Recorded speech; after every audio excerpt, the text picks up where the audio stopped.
عمران خان قوم کے سامنے پوری دنیا کے سامنے سرخرو ہیں. آج تک ایک ٹیڈی پیسے کی کرپشن کا کوئی مقدمہ ان کے خلاف نہیں بنایا جا سکا. اور عمران خان کو بیٹوں تک بھی رسائی نہیں ہے, بہنوں تک رسائی نہیں ہے. بیگم جو بشرا عمران بھی ڈٹی ہوئی ہیں. ہمیں خبر ہی نہیں ہے کہ عمران خان کس حال میں ہے, ہمیں خبر ہی نہیں ہے کہ وہ کس طرح سے بند ہے. ان حالات میں یہ جو شریف روزگار سکیم چل رہی ہے اور نظام اور انتظام والے فیل ہو چکے ہیں, لیکن جدھر حالات پہنچائے جا رہے ہیں وہاں یہ میڈ وینچر والے جدھر حالات پہنچا رہے ہیں وہاں مس ایڈوینچر ہونے کے بھی چانسز ہیں. پاکستان کی تاریخ میں یہ پہلا موقع ہے اور غالباً دنیا کی نون پولیٹیکل ہسٹری میں بھی پہلا موقع ہے کہ ایک شخص سویلین چیف ایگزیکٹو رہنے کے بعد جب ان کو قید کیا جاتا ہے تو اتنے مقدمات بنائے جاتے ہیں جو خود بیٹھی ہوئی سرکار کی گنتی میں بھی نہیں ہے. اتنی انکوائریز کھولی جاتی ہیں جو بے معنی اور لایانی تھیں, اور پہلے پروپیگنڈا یہ کیا جاتا ہے کہ پاکستان کو استحکام چاہیے, اور ساتھ دوسرا پروپیگنڈا تھا کہ عمران خان کے خلاف کرپشن کے بڑے کیسز ہیں. عمران خان قوم کے سامنے پوری دنیا کے سامنے سرخرو ہیں. آج تک ایک ٹیڈی پیسے کی کرپشن کا کوئی مقدمہ ان کے خلاف نہیں بنایا جا سکا. دوسرا یہ کہ یہ نظام ایکسپوز نہیں ہوا, ایکسپائر بھی نہیں ہوا, یہ نظام کریش ہوا ہے بیسیکلی. اور یہ نظام صرف نہیں بلکہ اس نظام کا انتظام کرنے والے اور اہتمام کرنے والے وہ بھی قوم کے سامنے ایکسپوز ہو گئے. یہ ایک فرضی نظام تھا جس میں جیتی ہوئی پارٹی کو باہر رکھ کے اور ہارے ہوئے لشکر کو قوم پہ مسلط کیا گیا. اس میں کوئی مس ایڈوینچر کی بات نہیں ہے, میں اس کو میڈ وینچر کہنا چاہتا ہوں جو عمران خان کے ساتھ سلوک کیا جا رہا ہے. اور اس کے حوالے سے ان کی بہنیں اور خاص طور پہ علیمہ خان جو انہوں نے اسٹریٹ موومنٹ شروع کی تھی, اس کا ایک آدھا کلائمیکس آپ نے دیکھا لوگوں میں, آدھا کلائمیکس آپ نے ایک جلسے میں دیکھا, باقی آپ کے سامنے ابھی رکھا جائے گا. میں ایک بات ضرور کہنا چاہتا ہوں کہ پاکستان میں ہم کسی قیمت کے اوپر بھی, جان ایک دفعہ ہی جانی ہوتی ہے, وہ روز نہیں جانی ہوتی, لوگوں کو آزمایا نہ جائے. عمران خان کے خلاف ہم مرسی ماڈل نہیں چلنے دیں گے کسی قیمت کے اوپر بھی کہ اندھیرے میں رکھا جائے. آپ نے دیکھا تھا مرسی کا ٹرائل جب ہوا تھا تو اس کے اندر اور یہاں مماثلت یہ ہے کہ وہاں جج نظر نہیں آتے تھے ملزم کو, یہاں واٹس ایپ پہ ٹرائل ہوتا ہے, جج نظر نہیں آتا ملزم کو. وہاں پہ پنجرے کے اندر سلاخیں لگا کے اور مرسی صاحب کی پکچر دکھائی جاتی تھی. اتنا اس قدر شدید وہ مس ٹرائل ہوا اور اس قدر شدید وہاں بین الاقوامی قوانین کی بھی دھجیاں بکھیری گئیں. اس سے زیادہ یہاں ہو رہا ہے. ان کے نام کے صحیح وکلا تو ساتھ کھڑے ہوتے تھے, یہاں عمران خان کو وکیلوں کی سہولت سے جو آئین کے آرٹیکل 10 میں لکھا ہوا ہے کہ جرم کتنا بھی شدید ہو, کتنا بھی کبھی ہو, کتنا بھی بڑا ہو, کتنا اینٹائی سوشل ہو, اور بے شک جرم کرنے والا وہ جس نے پاکستان کی لا انفورسمنٹ کے سامنے بیٹھ کے کہا کہ میں نے تمہارے ملک میں 3 صوبوں کے اندر جا کے میں نے خود دہشت گردی کروائی ہے, اس کو بھی وکیل تک رسائی دی جاتی ہے, کونسل تک رسائی دی جاتی ہے. اور عمران خان کو بیٹوں تک بھی رسائی نہیں ہے, بہنوں تک رسائی نہیں ہے. بیگم جو بشرا عمران بھی ڈٹی ہوئی ہیں, ان کی وجہ سے یہ ایک پولیٹیکل ہاسٹیج انہوں نے بنایا ہوا ہے. عمران خان کو اغوا کیا گیا اور ایک سیاسی ہاسٹیج کے طور پہ ان کی بیگم کو بھی پھر بند کیا گیا. یہ ناقابل قبول ہے, اس کے اوپر سارے ذرائع استعمال کریں گے. میں 2-3 باتیں اس حوالے سے آپ کے سامنے رکھنا چاہتا ہوں.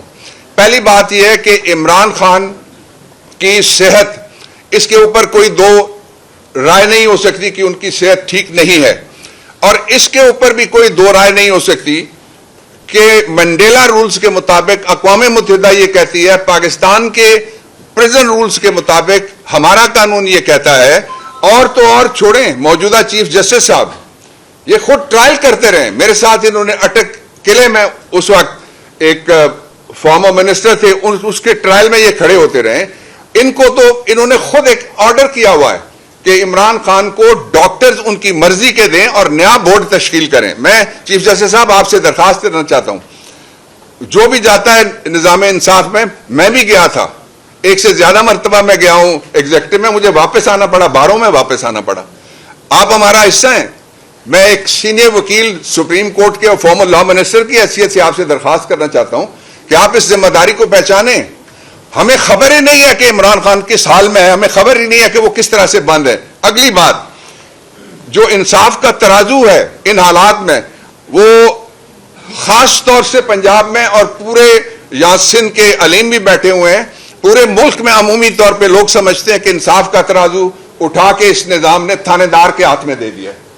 تھانے دار ڈیمی گاڈ بن گئے. اور اس کے ساتھ ہی جو اگلا ہوا ہے وہ اس سے بھی خطرناک بات ہے, وہ یہ ہے کہ اس وقت جو نظام ہے وہ صرف شریفوں کی بے روزگاری کی وجہ سے بھرتی کا نظام چل رہا ہے. اس کی میں آپ کو مثال دیتا ہوں پریکٹیکل. سب سے پہلے نوکری ملی بیٹی کو, پھر نوکری ملی بھائی کو, پھر نوکری ملی پنجاب میں جو داماد کو, اور پھر نوکری ملی لاہور میں بڑے بھائی کو. یہ نوکری کے بغیر نہیں رہ سکتے, یہ تابعداری کے بغیر نہیں جی سکتے. اور پھر نوکری ملی سمدھی کو. سمدھی کا کمال ہے یار, آپ کو یاد ہے پنکچر والا, آپ پتہ نہیں آپ لاہور کے کسی محلے میں پنکچر والا ڈھونڈیں گے, 35 پنکچر والا بھی تھا. اس نے تو 36 پنکچر ہماری معیشت کو لگا دیے. آج کوئی ایک شعبہ ایسا نہیں ہے جس کے اندر کوئی آواز آئے کہ یہاں خیریت ہے. اور کوئی آدمی پاکستان میں آپ کو نہیں ملے گا, گلی محلے میں آپ جاتے ہیں, ہم لوگ بھی جاتے ہیں, کہ جو یہ کہے کہ پاکستان میں فلاں محکمہ یا پاکستان میں فلاں ادارہ انصاف کے مطابق, رولز کے مطابق, پریسکرائب پروسیجر کے مطابق یا پاکستان کے کانسٹیٹیوشن اور دستور کے مطابق 1973 کے چل رہا ہے. ان حالات میں یہ جو شریف روزگار سکیم چل رہی ہے اور نظام اور انتظام والے فیل ہو چکے ہیں, اس کے سامنے دو راستے بچتے ہیں. ایک تو یہ کہ اگر یہ لاوارث ملک ہے تو اس کو جانے دیا جائے کھڈے میں, کہتے ہیں ٹرک والے کے لگے گا تو آواز آئے گی. ہم ایسا نہیں ہونے دیں گے. اس ملک کے لیے ہمارے آباء و اجداد نے قربانیاں دی ہوئی ہیں, ہم نے اپنی جوانیاں دی ہوئی ہیں, اس ملک کے اندر رہ کے سارا کچھ سہ کے ہم ادھر ہی ہیں. اس لیے ہم یہ کام نہیں ہونے دیں گے, پاکستان کے ساتھ کوئی مس ایڈونچر نہیں ہونے دیں گے. لیکن جدھر حالات پہنچائے جا رہے ہیں وہاں یہ میڈ وینچر والے جدھر حالات پہنچا رہے ہیں وہاں مس ایڈونچر ہونے کے بھی چانسز ہیں. آج آپ دیکھ لیں, عمران خان جب یہاں تھے اس وقت بلوچستان میں کیا صورتحال تھی, سندھ میں کیا صورتحال تھی, خیبر پختونخوا میں کے پڑوس میں اور مغربی پڑوس میں کیا صورتحال تھی, اور پنجاب میں کس طرح سے کرائم ریٹ کہاں پہ تھا. آج کسی جگہ سے بھی کوئی خیر کی خبر نہیں آتی. مرنے والے سارے پاکستانی ہیں, مرنے والے چھوٹے ہیں تو ہمارے بچے ہیں, خواتین ہیں تو ہماری بہنیں اور بچیاں ہیں. اس لیے حالات کے دھارے پہ ہم نہیں چل سکتے, ہم حالات کو تبدیل کرنے جا رہے ہیں انشاءاللہ العزیز. اور اس کے لیے جو اس ساری بات کا نتیجہ ہے وہ دو نقطوں میں نکلتا ہے. پہلا نقطہ یہ ہے کہ ایک فیل شدہ نظام اور اس کے فیل شدہ انتظام کرنے والے اگر اصرار کرتے رہیں گے کہ یہی نظام پاکستان کو چاہیے, تو پہلے ہم سانحات دیکھ چکے ہیں. پہلے ہم نے ایک سانحہ نہیں دیکھا, ایک سے زیادہ سانحات ہم دیکھ چکے ہیں. اس لیے اس طرف کوئی رخ نہ کیا جائے.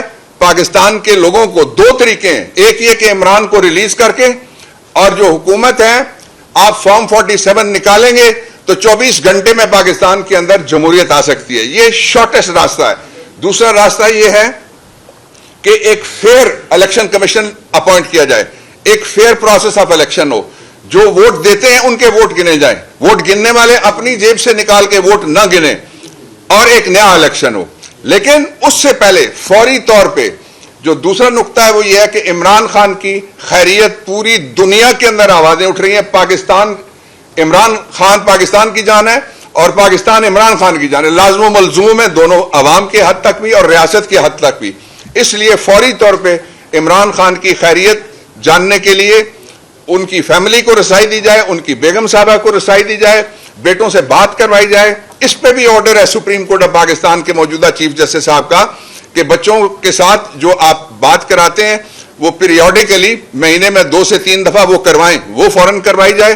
اور ان کو اس سب سے پہلے ایک ان کی مرضی کے اسپتال میں شفٹ کیا جائے اور اس میں ان کی بینڈ ڈاکٹر ہیں ان کو بھی شامل کیا جائے اور ان کی مرضی کے ڈاکٹرز شامل کیے. کیا زمانہ ہے اس ملک کے اوپر جس میں سے کسی وقت سائیکل والے سے پہلے جہاں ڈاکٹر محبوب الرحمان نے جو بنائے منصوبے ان کو لینے کے لیے لوگ دور دیش سے آتے تھے, کہتے تھے یہ ترقی کرتا ہوا ملک ہے. آج ہمیں کہاں پہنچا دیا گیا ہے؟ کیا زمانہ تھا جب یہاں بڑے سے بڑا ٹرائل بھی, بڑے سے بڑا جرم بھی, سازش کا جرم, غداری کا جرم, قتل عام کا جرم, دہشت گردی کا جو اصلی والے ان کے اوپر بھی اوپن ٹرائل ہوتے تھے, ان کو بھی دفاع کا حق دیا جاتا تھا. آج کسی کو کوئی حق حاصل نہیں ہے. ہم یہ سارے حقوق سرنڈر نہیں کریں گے. ہم ان حالات کو بدلنے کے لیے یہ بات کہنا چاہتے ہیں زوردار طریقے سے کہ عمران خان کے اوپر نہ کوئی کمپرومائز ہے, نہ مائنس عمران خان ہے, اور نہ ہی پاکستان تحریک انصاف کا کے اندر کوئی دو آوازیں ہیں. ہم ایک جگہ ہیں, ہم ایک ہیں, اور ایک ہو کے انشاءاللہ العزیز ہم آگے بڑھیں گے. عمران خان کی رہائی تک چین سے نہیں بیٹھیں گے.